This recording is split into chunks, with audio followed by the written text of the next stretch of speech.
Today we're going to be looking at the Victorian curriculum. I know a lot of parents have questions about the curriculum, specifically what it is. And just to put it simply, the curriculum is the teacher's content guide, and by that I mean it details what is expected of students at each level until they reach VCE or VCAL, which is normally year 11 and 12, but that's a whole other discussion. So what we're going to do is we're going to first of all type in Victorian curriculum into Google, and of course the first option that pops up is the one we want. Now this is the homepage that you will be confronted with, and just to recite the first paragraph here, it says the Victorian curriculum F to 10, which means prep to year 10, sets out what every student should learn during their first 11 years of schooling. So that's basically what I was saying, that it details what is expected from each student at each year level. Now, if we go here, this is the most common place that teachers will be looking for information, and it is broken down into the different subject areas. So the arts, and under arts we have dance, drama, media arts, music, visual communication design. We have critical and creative thinking, English, which is then broken up into English and EAL, which is English as an additional language, your ethical capability. We also have health and physical education, the humanities, which covers civics and citizenship, economics and business, geography, history, and the intercultural capability. Then we have languages. Now, depending on your school, you may or may not be studying a language, but there are a lot to choose from here. Then we have mathematics, our personal and social capability, science and technologies. And under technologies, we have design and technologies and digital technologies. Now, if you were looking for something specific to a curriculum area, for example, English or maths, you would come to this curriculum heading at the top. However, I personally prefer the levels. So we have level A, which is working towards foundation, level B, level C, level D. These are all your kinder type activities, your preschool levels, and then we go into foundation level, which in Australia is more commonly known as prep. Level 1 is grade 1, level 2, grade 2, and so on and so forth.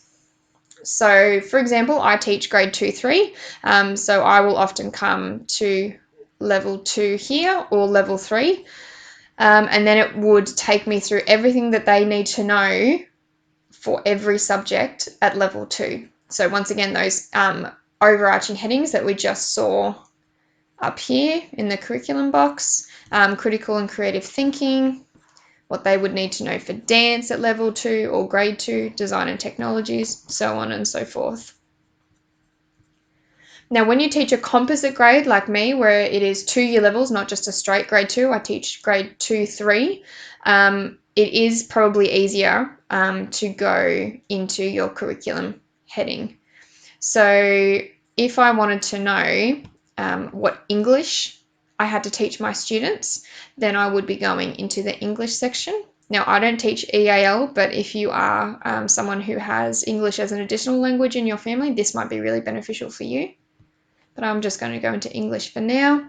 And then you'll come up with the rationale and the aims. So basically, what is the overarching goals for English for all students who will be looking at the curriculum over their 11 years before they hit VCE or VCAL.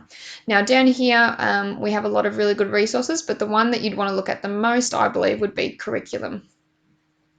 So now we have our screen broken up into all those different levels going up like we talked about earlier, and if I hit next, then it takes you along in this really easy to see and understand, especially if you have composite grades, a very easy way to understand the curriculum. Now, what I can do here is put filters on. So if I didn't want to see all these other grades, up to year 10, of course, then I'm going to deselect all, and I'm going to go to grade 2, 3.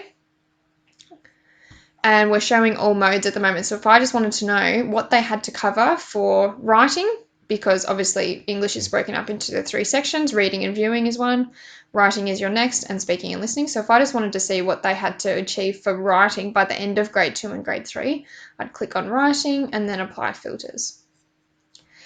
Now, let's look at the curriculum. Now, if we just go down here, we have all our jargon at the top, but then writing is broken up into 3 areas. So is reading and speaking and listening. So we have language, literature, and literacy. Now, for writing, text structure, and organisation, students at the end of grade 2, and that's really important to think about, at the end of the year, they need to be able to understand how texts are made cohesive by the use of resources, including word associations, synonyms, and antonyms. However, at grade 3, they need to understand that paragraphs are a key organisational feature of written text. Now, you'll see underneath that each curriculum has a code. And if you click on that code, because it is a hyperlink, it will take you to this little box here, and it will explain the curriculum code, which is what we just read, and that will elaborate on that one. So, for example, it said here, including word associations, synonyms, and antonyms, but if we elaborate on that, it says exploring how texts develop their themes and ideas, building information by connecting similar and contrasting dissimilar things, mapping examples of word associations in text, for example, words that refer to the main character. So sometimes you don't get all the information in this content description. You think, oh, okay, so if I'm teaching grade 2 and text structure, I have to know I have to make sure that my kids are using lots of different resources. I have to make sure that I'm doing a lot of word associations, and I have to teach synonyms and antonyms. Easy peasy. But then over here, in the elaboration section, it actually says that they need to be talking about themes and ideas, building information by connecting, so making connections and contrasting, so comparing and contrasting, mapping examples of word associations in text, so for example, words that refer to the main character. So you could even interpret that as character traits as well.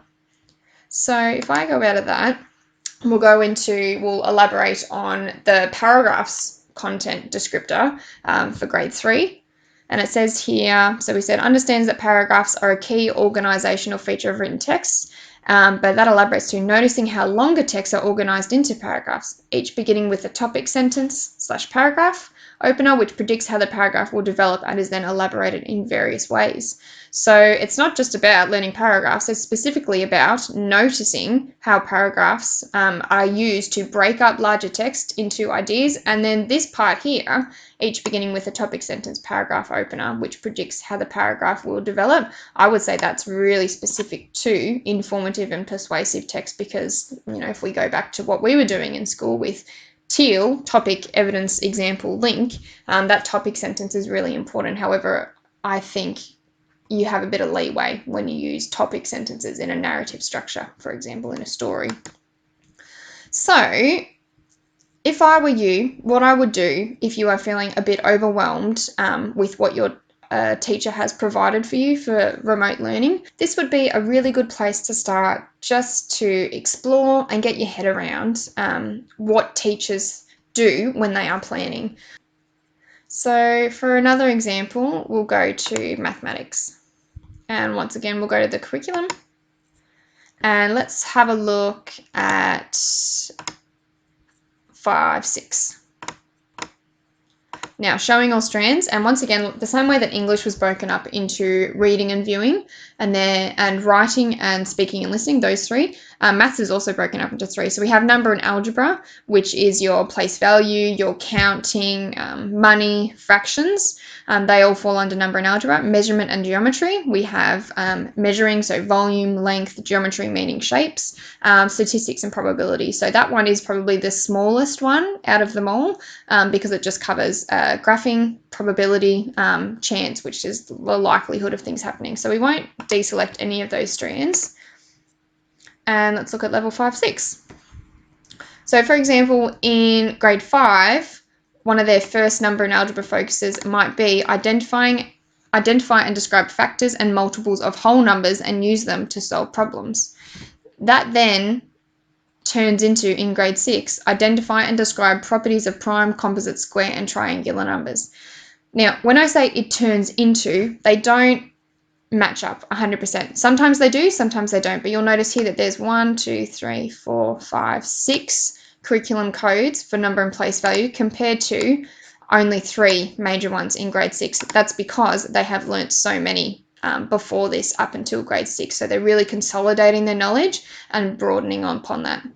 So if we've got a fractions and decimals, for example, we have compare and order common unit fractions and locate and represent them on a number line. Whereas in grade 6, if you look over here, it is comparing fractions with related denominators and locate and represent them on a number line. So if we wanted to break that up further, we could click on the curriculum code, and then it elaborates to recognizing the connection between the order of unit fractions and their denominators. All right, so that is the Victorian curriculum. It's a really awesome tool, and it's something that us teachers have to look at in order to plan our lessons. So if you're wondering why your child is doing that or doing this in the classroom, or wonder why they're learning that, it's probably because it's set out in the Victorian curriculum. Some things might shock you. For example, as I'm teaching 2-3, I can think of 2 examples. One that we just saw, paragraphs aren't explored until grade 3. And I know that odd and even numbers, which you would think would be something quite lower in the system, so maybe grade 1, is actually a grade 3 code. So some things do surprise you, but once again, it is a really good tool that you can use to help you during this time. Hope you have enjoyed this video. I'll see you next time. Thanks.